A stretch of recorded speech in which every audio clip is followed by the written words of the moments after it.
It is a tough act to follow, rocking Eurovision already. Right now, let's get the latest from the newsroom with Amber. Thanks, Deb. Thanks, Cam, and good morning to you. History has been made in Ireland today, with the country becoming the first in the world to legalise same-sex marriage by popular vote. More than 62% of voters were in favour of amending the country's constitution so gay and lesbian couples can tie the knot. It comes just 22 years after homosexuality was decriminalised in Ireland and has been described by a senior Catholic cleric as a social revolution. A young Melbourne man has spent the night behind bars ahead of his court appearance today over the alleged sexual assault of a teenage girl. Reporter Melanie Slade is following the story and joins us live. Good morning, Mel. How did this man come to police attention?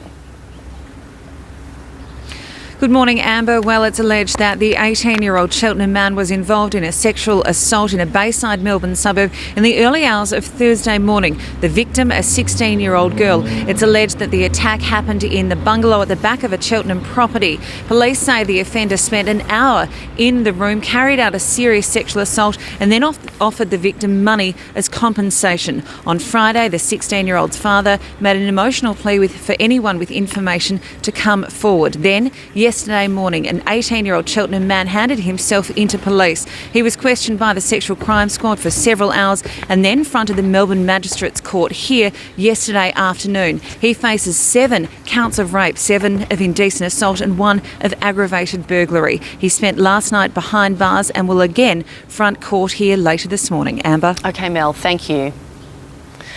Members of the public will be able to watch parts of the coronial inquest into the Lindt Cafe siege, which begins in Sydney tomorrow. Due to the intense interest, proceedings will be streamed live online, a first in New South Wales court history. Tomorrow's hearing follows a one-day session back in January, where the final moments of hostages Katrina Dawson and Tori Johnson, as well as gunman Mad Monis, were revealed. Findings from the inquest are expected to be delivered in early 2016. Authorities are set to crack down on welfare cheats, with a top officer from the Federal Police set to lead a task force aimed at identifying culprits. News Corp reports the government expects to recoup more than $1 billion from Australians who lie about their wealth, the majority likely to come from those who fail to declare private income.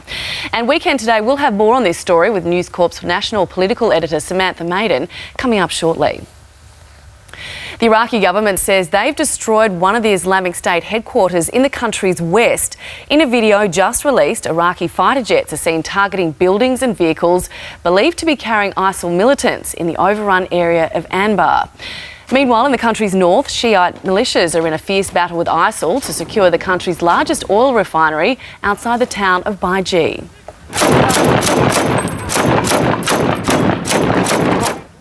The Shiite militia say they've managed to get inside and free some 200 Iraqi troops that were trapped. Despite hundreds of coalition airstrikes in the vicinity, the refinery is still contested. Fire has torn through a beauty salon in Sydney's west overnight, destroying the property and damaging an adjoining shop. Just after 1 o'clock this morning, New South Wales Fire and Rescue extinguished the blaze in Fairfield Heights. Upstairs is extensively damaged. There's been a lot of fire damage and water damage to the upstairs, and also there's water damage and smoke damage to the pharmacy. Police are treating the fire as suspicious. No one was injured during the incident. A man has been stabbed in the chest at a home in Brisbane's southeast overnight. Police arrived at the Red Bank Plains property just before midnight and found a 25-year-old man with 2 wounds to his chest. That male was transported by QAS to the Princess Alexandra Hospital, where at the present stage is in a critical but stable condition. A 25-year-old woman who was at the home is helping police with their inquiries. Victorian politician Adam Semurek has vowed to clear his name after being sacked over accusations he threatened a staff member. Premier Daniel Andrews stood down the Small Business Minister yesterday after receiving a bullying complaint from his Chief of Staff, Dimity Paul.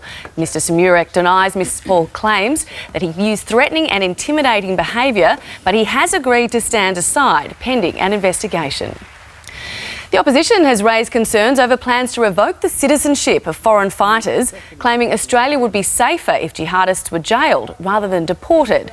News Corp's national political editor Samantha Maiden has told Weekend Today Shadow Immigration Minister Richard Marles believes national security will not be improved if extremists are free to plot terror attacks overseas. And suggesting, we shouldn't have let Khaled Sharif, the Islamic State butcher who's been pictured with his son holding up Seved's head, leave the country on a false passport. Now, I'm not sure if all Australians would agree with him. I think some people would be glad that Khaled Sharif left and hopes that he never comes back. But this is going to be a big debate this week. The Abbott government is set to unveil new terror laws targeting dual national terrorists in the coming days. Heavy rain in the US has lashed Texas and Oklahoma, leading to some of the worst flooding in the region in nearly 20 years. The Red River, which flows through both states, is at one of its highest levels in years, with local services shut down and flood warnings in place. Several other states are also on flood watch, with more heavy rain expected to fall over the weekend. A blatant daylight theft has been caught on camera in South Africa. A baboon can be seen casually reaching into the backseat of a parked car and snatching a pizza box from a woman's hands. She tries to grab it back but gives up the plucky primate as he stuffs a slice into its mouth. There you go. And Twitter is just on fire over Eurovision. Apparently Sweden and Austria have given us points. So Guy Sebastian looking good for a top 5 finish. Not going to win though. Not going to win. Okay.